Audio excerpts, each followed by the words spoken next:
গণতন্ত্রের উৎসবের নামে যখন চারদিকে রক্তের হোলি খেলা চলছে, যখন একটি গোটা রাজ্য জুড়ে নেমে এসেছে এক হিমশীতল আতঙ্কের ছায়া, ঠিক তখনই দৃশ্যপটে এক অকল্পনীয় এবং রোমাঞ্চকর পট পরিবর্তন।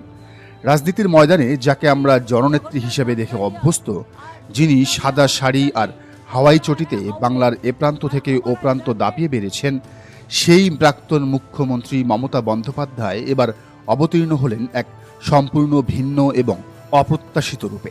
নির্বাচনের আগে সুপ্রিম কোর্ট আর নির্বাচনের ফলাফল বেরোনোর পর এবার সরাসরি কলকাতা হাইকোর্টের এজলাসে। বৃহস্পতিবার সকালে কালো সামলা আর আইনজীবীর পোশাকে যখন তিনি হাইকোর্ট চত্বরে পা রাখলেন, তখন উপস্থিত আইনজীবী থেকে শুরু করে সাধারণ মানুষ সকলের চোখে মুখেই ছিল এক চরম বিস্ময় এবং স্তব্ধতা। লক্ষ্য একটাই, ভোট পরবর্তী ভয়ঙ্কর অশান্তি এবং ঘৃণার রাজনীতির বিরুদ্ধে আইনি পথে সরাসরি আঘাত হানা। পশ্চিমবঙ্গের মসনদে ক্ষমতার পালাবদল হয়েছে, কিন্তু বিজেপির এই জয়োৎসবের আড়ালে লুকিয়ে আছে এক ভয়ঙ্কর, অমানবিক এবং রক্তপিপাসু প্রতিহিংসার গল্প। বিধানসভা নির্বাচনে ভারতীয় জনতা পার্টি বিজেপি 260টি আসনে জয়লাভ করে একক সংখ্যাগরিষ্ঠতা পেয়েছে, আর তৃণমূল কংগ্রেস নেমে এসেছে মাত্র 80টি আসনে। কিন্তু এই ফলাফলের পরেই রাজ্য জুড়ে উগ্রবাদী বিজেপির কর্মী সমর্থকরা যে বীভৎস অরাজকতা আর তাণ্ডব শুরু করেছে, তা যে কোনো সভ্য সমাজের জন্য এক চরম লজ্জার।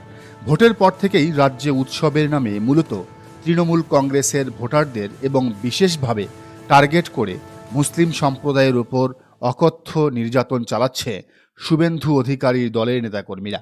পরিস্থিতি এতটাই ভয়াবহ যে ইতিমধ্যেই একজনকে নির্মমভাবে খুন করা হয়েছে। কিন্তু এখানেই শেষ নয়।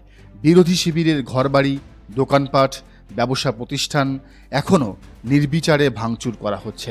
তবে সবচেয়ে ভয়ঙ্কর এবং শিউরে ওঠার মতো বিষয় হল বিজেপির চাপিয়ে দেওয়া ধর্মীয় আগ্রাসন। স্বাধীন ভারতের বুকে দাঁড়িয়ে বাংলার মাটিতে আজ ঈদের নামাজ পড়তে বাধা দেওয়ারও অভিযোগ উঠেছে। সামনেই পবিত্র ঈদুল আজহা, অথচ প্রকাশ্যে হুমকি দেওয়া হচ্ছে যে কোনোভাবেই কোরবানি করতে দেওয়া হবে না। মুসলিম মহিলাদের বোরকা পরায় জারি করা হচ্ছে অলিখিত নিষেধাজ্ঞা। শুধু তাই নয়, আসামের কায়দায় মুসলিমদের ডিটেনশন ক্যাম্পে বন্দি করার অথবা বাংলাদেশে পুশিন করার ভয়ঙ্কর হুঙ্কার দেওয়া হচ্ছে প্রতিনিয়ত, এবং সেই হুঙ্কার আসছে খোদ মুখ্যমন্ত্রীর পক্ষ থেকে। সব মিলিয়ে রাজ্যে এমন এক শ্বাসরুদ্ধকর এবং অরাজক পরিস্থিতি তৈরি করেছে উগ্রবাদী বিজেপি, যেখানে সংখ্যালঘু এবং বিরোধী ভোটারদের প্রতিটি মুহূর্ত কাটছে চরম মৃত্যুভয় আর আতঙ্কে। আর ঠিক এই চরম প্রতিকূল, অন্ধকার এবং দম বন্ধ করা পরিস্থিতিতেই ত্রাতার ভূমিকায় অবতীর্ণ হলেন আইনজীবী মমতা বন্দ্যোপাধ্যায়।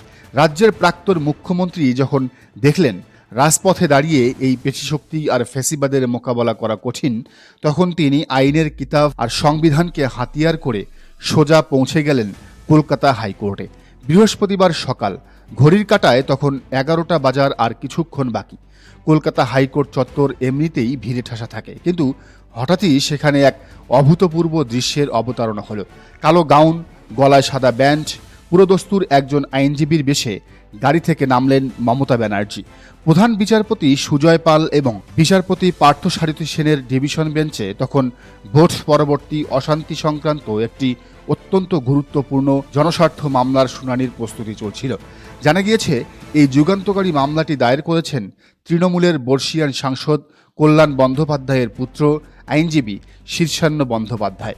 রাজ্যের বিভিন্ন প্রান্তে সংখ্যালঘুদের উপর হামলা, বিক্ষিপ্ত অশান্তি এবং বিরোধী দল নীতির যে ভয়াবহ অভিযোগ উঠেছে, তারই আইনি মোকাবেলা করতে সশরীরে এজলাসে হাজির হন তৃণমূল নেত্রী।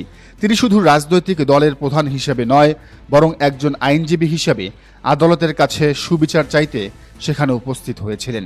শুনানি শেষে হাইকোর্ট থেকে মমতা বন্দ্যোপাধ্যায় যখন বের হচ্ছিলেন, তখন এক চরম অনভিপ্রেত এবং পরিকল্পিত ঘটনা ঘটে। তাকে দেখে হাইকোর্ট চত্বরেই আচমকাই চোর চোর স্লোগান উঠতে শুরু করে।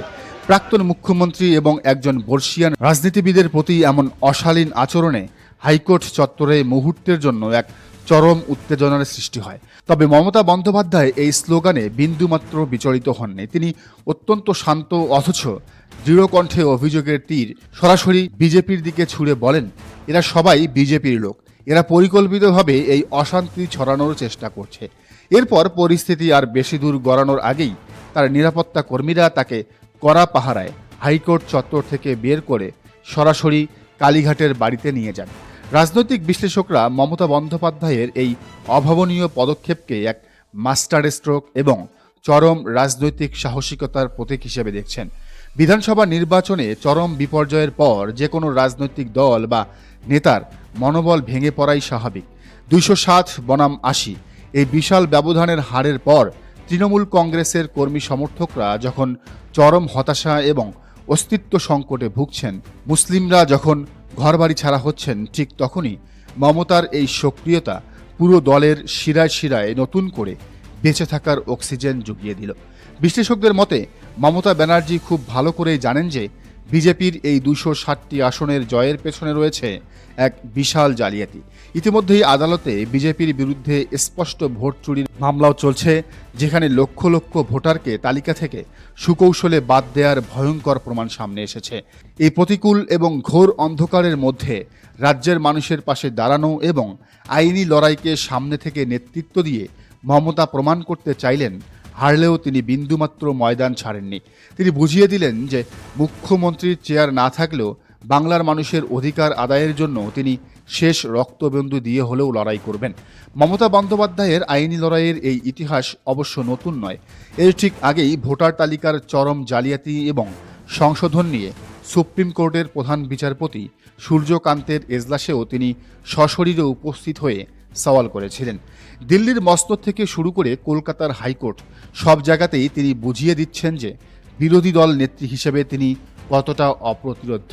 বৃহস্পতিবার হাইকোর্ট চত্বরের এই ঘটনার পর থেকেই উত্তাল হয়ে উঠেছে গোটা সোশ্যাল মিডিয়া এবং জাতীয় রাজনীতির আঙ্গিনা।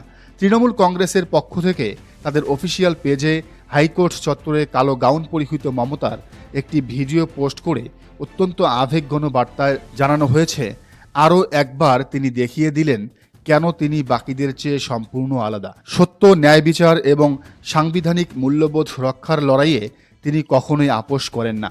আজকের ভারতবর্ষে তার মতো আর কোনো নেতা নেই যিনি নিজের মানুষের জন্য এতটা নিচে নেমে এসে পদমর্যাদার তোয়াক্কা না করে সরাসরি আইনি ময়দানে লড়াই করতে পারেন। ভোটের ফল ঘোষণার পর থেকেই রাজ্যে একের পর এক অশান্তি, খুন, লুণ্ঠন আর ধর্মীয় বিভাজনের যে ভয়ঙ্কর অভিযোগ সামনে আসছিল, সেই ঘৃণার রাজনীতির বিরুদ্ধেই এবার আইন ও আদালতকে হাতিয়ার করে রুখে দাঁড়াতে চাইছেন হার না মানা এই অগ্নিকন্যা।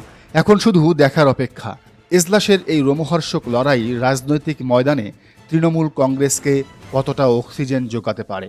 207 আসন নিয়ে ক্ষমতায় বসা বিজেপি সরকার কি পারবে একাই 80 আসন নিয়ে রুখে দাঁড়ানো এই লড়াকু নেত্রীকে দাবিয়ে রাখতে? নাকি সুপ্রিম কোর্ট আর হাইকোর্টের এই আইনি যুদ্ধের মঞ্চ থেকেই শুরু হবে বাংলার রাজনীতিতে এক নতুন এবং অভাবনীয় বিপ্লবের? আসল খেলা তো সবে শুরু হলো। দর্শক, এই বিষয়টিকে আপনি কীভাবে দেখছেন জানার মন্তব্যের ঘরে। আর এই চ্যানেলে নতুন হলে অবশ্যই সাবস্ক্রাইব করে বেল আইকনটি বাজিয়ে রাখুন।